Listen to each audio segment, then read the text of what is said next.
В эфире информационный выпуск Амшехшара. Здравствуйте. Расскажем коротко о самых главных событиях сегодняшнего дня. Нижний возрастной порог для кандидатов в президенты Абхазии могут увеличить, а также могут полностью отменить верхнее возрастное ограничение. Презентация автономной некоммерческой организации «Сердце Абхазии» прошла в Сухуми. В представительстве дирекции Всемирного фестиваля молодежи в Абхазии прошел показ документального фильма «RT Documentary».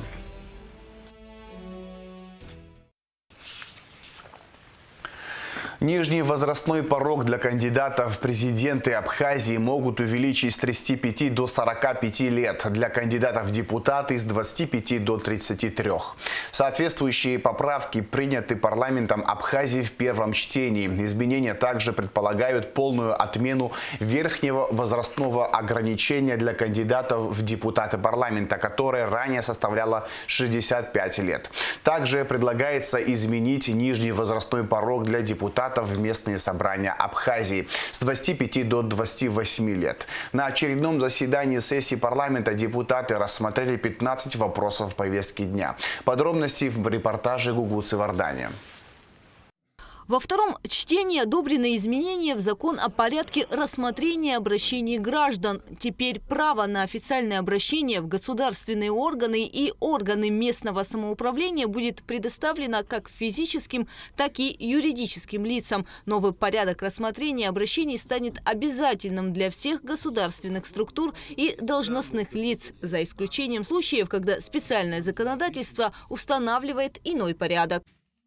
Обращение юридических лиц носит достаточно частый характер, где нет тех самых правил или регламентов, по которому должна институт государственной власти дать ответ, дать аргументы, привести какие-то, дать обратную связь. Исходя из этого была актуальность и вообще его привести по содержанию в порядок, привести его в соответствие, где самым главным внесением изменений, поправки, то есть самое явилось те правила, те нормы, которые мы сюда включили, в какой период времени должны получить ответ и кто имеет право обращаться и в каком виде. Также депутаты в первом чтении поддержали законопроект о внесении изменений в закон о выборах депутатов Народного собрания парламента. Эти изменения направлены на улучшение формирования списков избирателей и повышение достоверности данных о гражданах, таких как гражданство, место жительства и дееспособность. Это поможет сократить ошибки в списках, а также сделать избирательный процесс более прозрачным. Это означает, каждый раз, когда у нас выборы проходят, окружные местные избирательные комиссии, они предоставляют списки. Они бывают недостоверными иной раз. Каждый раз сталкиваемся, 5 лет назад умершие там оказываются и выписаны. А сейчас будет ЦИК представлять МВД перед выборами, и централизованно все четко будет. Четкие данные будут у нас. Парламент в первом чтении принял законопроект, который изменяет возрастные требования для кандидатов в депутаты и президенты. Минимальный возраст для кандидатов в депутаты Народного собрания хотят повысить с 25 до 33 лет, а для кандидатов в президенты с 35 до 45 лет. При этом отменяется верхний предел возраста – 65 лет. Это позволит более опытным и зрелым кандидатам претендовать на высокие государственные должности. Именно с этой нормой у меня есть определенное несогласие. Я все-таки считаю, что верхний предел должен быть. Да, и со многими из коллег сейчас, не со всеми, но со многими коллегами я это обсуждал. Другое дело, что возможно корректировка верхнего предела. Да, например, если с нынешних 65 до 70. Это опять же я просто озвучиваю в качестве своего предложения, которое будет оформлено уже ко второму чтению. Также предлагается повысить минимальный возраст кандидатов в депутаты органов местного самоуправления с 25 до 28 лет. Уточняется, что только граждане Абхазии могут быть избраны. Члены избирательных комиссий должны быть не младше 25 лет и проживать в соответствующем районе. Избирательные бюллетени будут на абхазском и русском языках. Действующим депутатам запрещается участвовать в инициативе инициативных группах для избежания административного давления. Единственным документом для удостоверения личности избирателя станет паспорт гражданина Абхазии. Иностранные наблюдатели смогут участвовать в выборах по приглашению властей. Парламент принял в первом чтении проект закона об особенностях предоставления льгот по оплате коммунальных услуг. Согласно законопроекту, 50% скидку на коммунальные услуги смогут получать многодетные семьи с 3 и более детьми, учителя дошкольных и школьных учреждений, малоимущие семьи, одинокие пенсионеры, младший и средний медперсонал государственных учреждений здравоохранения. Кабинет министров получит полномочия устанавливать лимиты на льготы, а компенсация расходов коммунальным организациям будет осуществляться за счет бюджета. Закон также вводит определение коммунальной услуги и уточняет, что льготы будут устанавливаться законами Абхазии и актами Кабинета министров.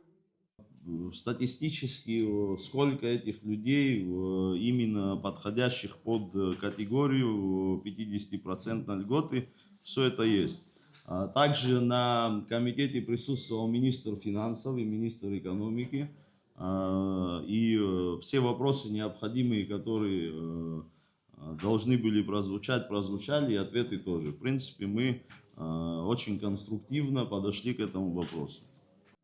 В Абхазии ведут единую тарифную политику в стратегически важных отраслях. Парламент принял изменения в законодательство о регулировании цен и электроэнергетике. Теперь функции расчета тарифов будут сосредоточены в Министерстве экономики, а полномочия по регулированию цен на жилищно-коммунальные услуги и электроэнергию передаются от местных властей Кабинету министров.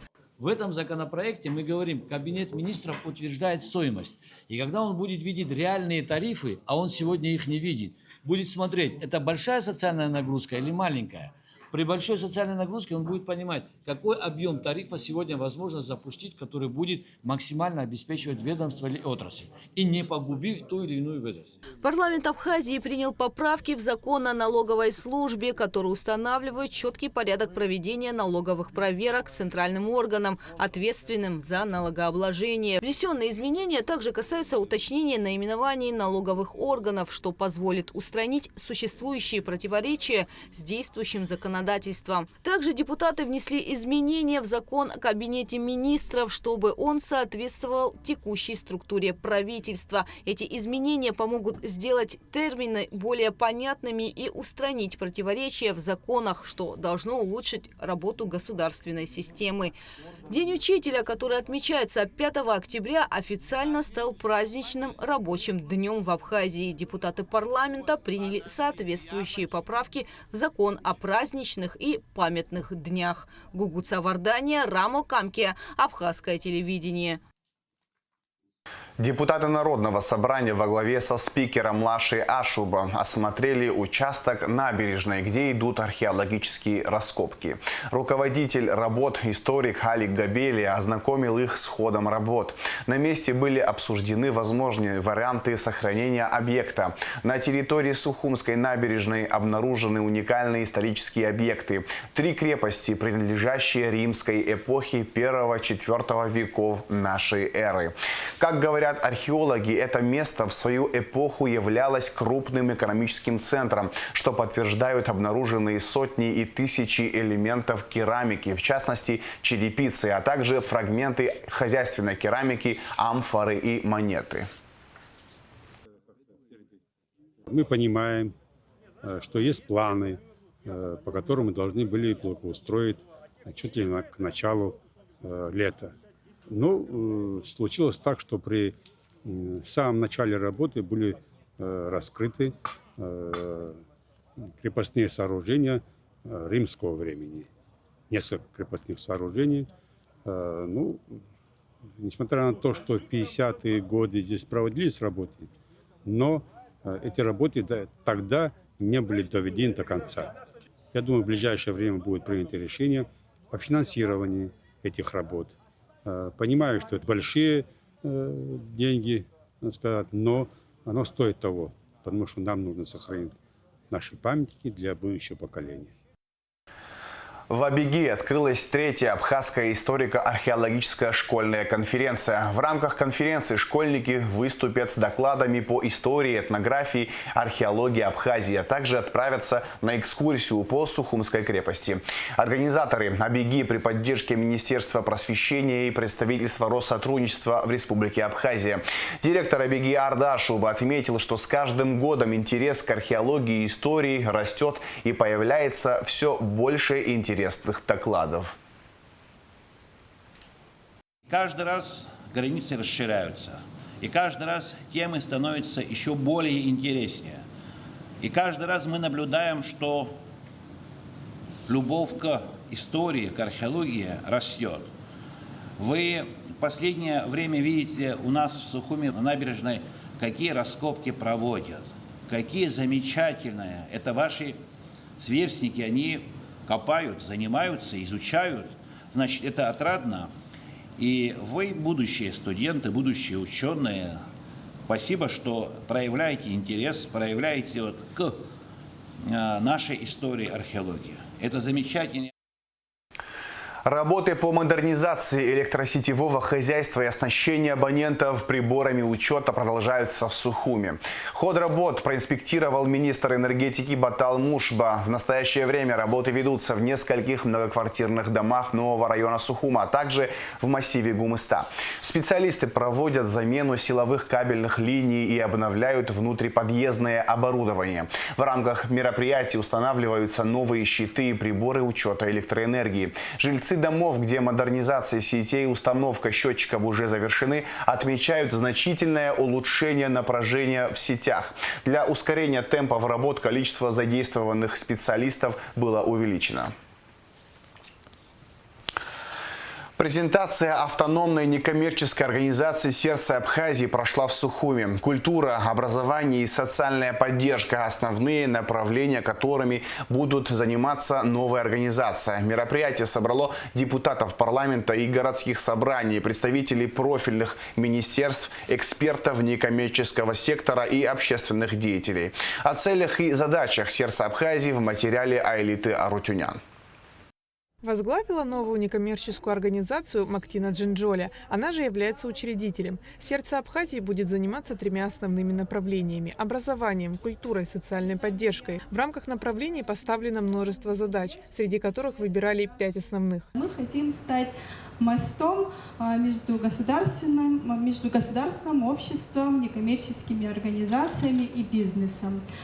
Также еще, если говорить о второй задачи, мы хотим сразу перейти к слову, к делу. Мы буквально в ближайшие дни запускаем проекты, образовательные курсы, о которых мы расскажем позже. Также Мактина Джинджоля отметила, что «Сердце Абхазии» будет заниматься организацией фестивалей, масштабных мероприятий, различных форумов, концертов, куда люди смогут приходить всей семьей, хорошо проводить время, узнавать для себя что-то новое и интересное. Пятая задача – это быть открытыми и рассказывать о своей деятельности открыто и прозрачно. Мы будем сотрудничать с вами, дорогие представители СМИ, средств массовой информации Абхазии. Мы уже создали страницы в социальных сетях, и пошагово мы будем рассказывать обо всем, что происходит у нас в нашем сердце. У организации уже есть готовые проекты.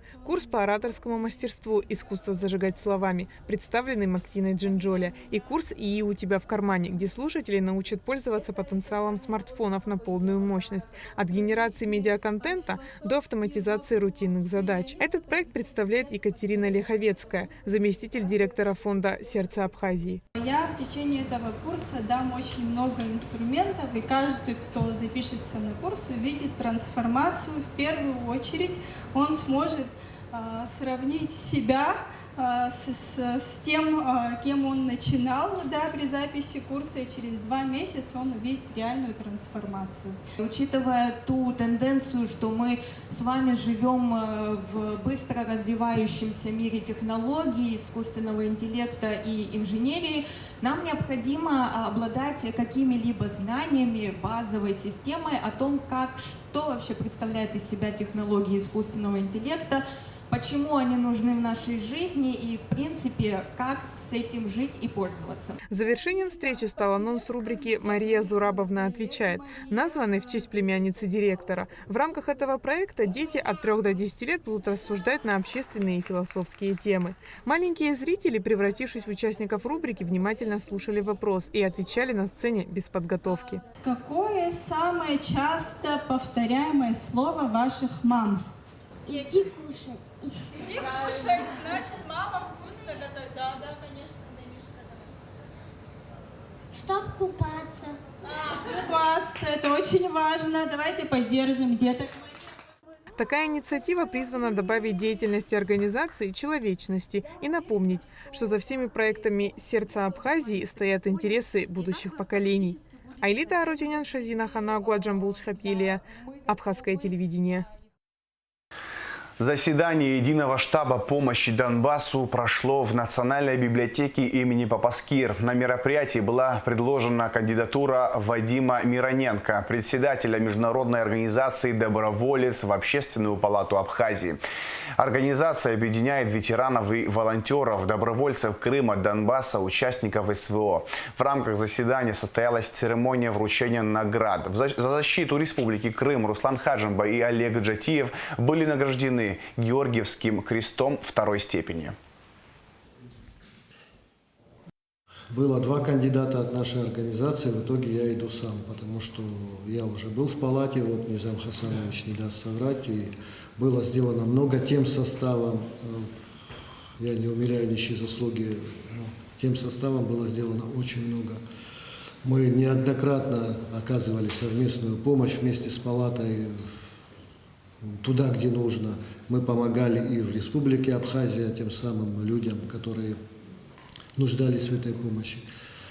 Общественная деятельность – это то, чем я занимаюсь фактически всю свою жизнь. 2 дня идут разговоры, что, как, почему, зачем, что мы вообще собираемся делать, что мы делали раньше. Подвели итоги. В принципе, у нас есть доклад, что сделано вообще за 12 лет нашим штабом. Роман Сергеевич за то, что последние 2-3 года и так далее, мы когда-нибудь это все опубликуем. Придет мир, мы это все опубликуем. Скорее всего, это будет в нескольких томах. У нас добровольцы, которые должны были бы сегодня присутствовать здесь за столом, воюют до сегодняшнего дня. Они не воюют раз в 3 месяца, а воюют до сегодняшнего дня. Некоторые 4 года находятся на фронте, члены нашей организации. Согласовывали с ними созвание. Это очень сложно сегодня сделать. Все как один сказали за общественную палату. «Крым. Перерождение». Так называется документальный фильм «Арти-документари», показ которого прошел в представительстве дирекции Всемирного фестиваля молодежи в Абхазии. Мероприятие было организовано представительством Россотрудничества ко дню воссоединения Крыма и России. Помимо этого, на площадке была развернута выставка «Жены героев». Репортаж Ирена Богатыря.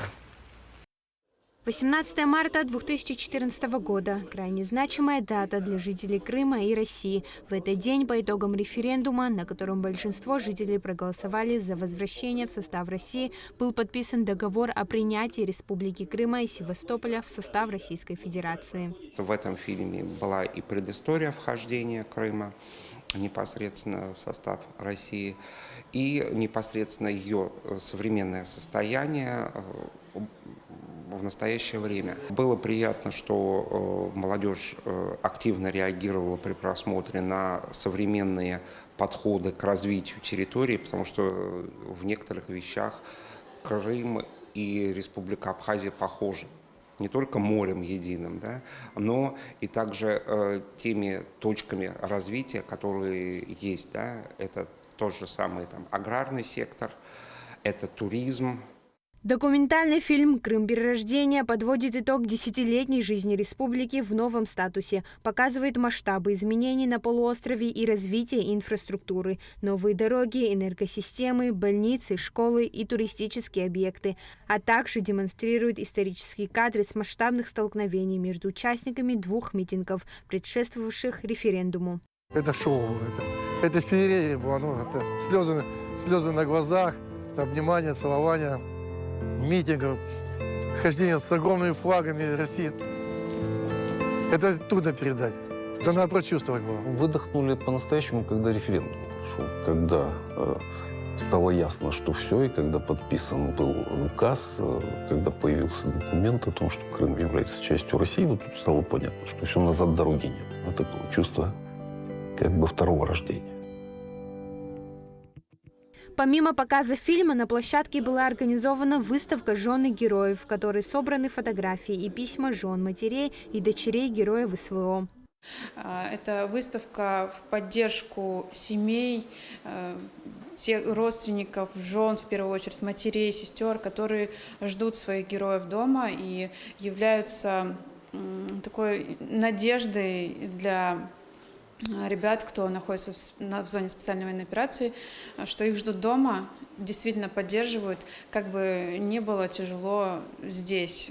По нашему мнению, считаем, что важно это освещать, чтобы сплотить, так скажем, не только молодежь, но и, в принципе, всех нас. Юлия Красцова также рассказала об образовательной программе «Студтуризма», в рамках которой для молодежи открывается возможность посетить более 110 городов России. В рамках студенческого туризма можно также выехать. Это такая программа, которая подразумевает проживание в общежитиях высших учебных заведений, вместе с тем и экскурсионная программа. Поэтому ребята могут спокойно заявиться на нее и бесплатно за счет средств программы выехать, посмотреть Крым. Там действительно очень красиво, современно и много историй, много таких интересных объектов, поэтому лично рекомендую туда съездить. На показе фильма присутствовали студенты различных факультетов ВГУ, которые принимают активное участие в деятельности дирекции Всемирного фестиваля молодежи в Абхазии. Ирина Богателия, Данил Ханагуа, Абхазское телевидение. Продолжаются работы по благоустройству дорожного полотна и парковочной зоны по улице Дедзария, 20 в районе Сухумской городской поликлиники номер 1. Как рассказал директор горстройпроекта Астамур Пипья, ранее там же была заменена искусственная неровность с пешеходным переходом. Также планируется восстановить тротуарную зону и облицевать природным камнем подпорную стену на части улицы Дедзария, уточнил Пипья. В районе поликлиники перед республиканской детской больницей ранее по поручению главы Тимура Агрба служба администрации также провели ремонтно-восстановительные работы. Выложена брусчатка на тротуарах. Территория перед медучреждением забетонирована. Из-за проводимых работ на улице Дедзария движение транспорта немного затруднено. Столичная администрация просит автомобилистов быть аккуратными и проявить понимание к рабочим коммунальных служб. Прибывшие из Санкт-Петербурга 10 современных троллейбусов встали на маршрут в полном составе. Водитель с 45-летним стажем Зураб Малия рассказывает, что парк не обновлялся более 15 лет. И новшеством в троллейбусном хозяйстве рады как граждане, так и водители. После войны президент Багапш обновил наш гараж. Но после этого прошло очень много времени, троллейбусы тоже постарели. И вот сейчас, на сегодняшний день, мы с Питера получили 10 новых троллейбусов, которые мы благодарны очень им. Благодаря нашим правительствам, благодаря их, сегодня здесь у нас в столице 10 троллейбусов появились. Народ тоже радуется, жители города и жители остальных районов, которые приезжают в гости к нам, все рады этому мероприятию. Троллейбусы, модель последний, отличные троллейбусы. Мы рады этому, управлять им легко. Мы тоже уже за пару дней научились, как им пользоваться, что делать. Ну, компьютер есть компьютер. Привыкли к этому уже. Сегодня у нас новое начальство, руководители. Они беспокойные за все, стараются все делать для улучшения жизни нас, водителей, и для улучшения города. Большая часть Сухума останется без воды в четверг, 19 марта. С полуночи до 21 часа водоснабжение отключат на улице Эшба, Старом поселке, Нагорной и центральной части города, Рынке, Виеме и Маяке. А сейчас расскажем о погоде.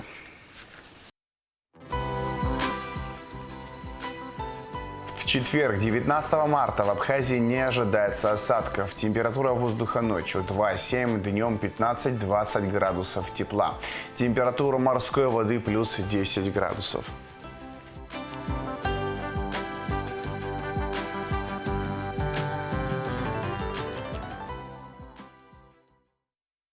На этом информационный выпуск Амшикушара подошел к концу. Всего хорошего. До свидания.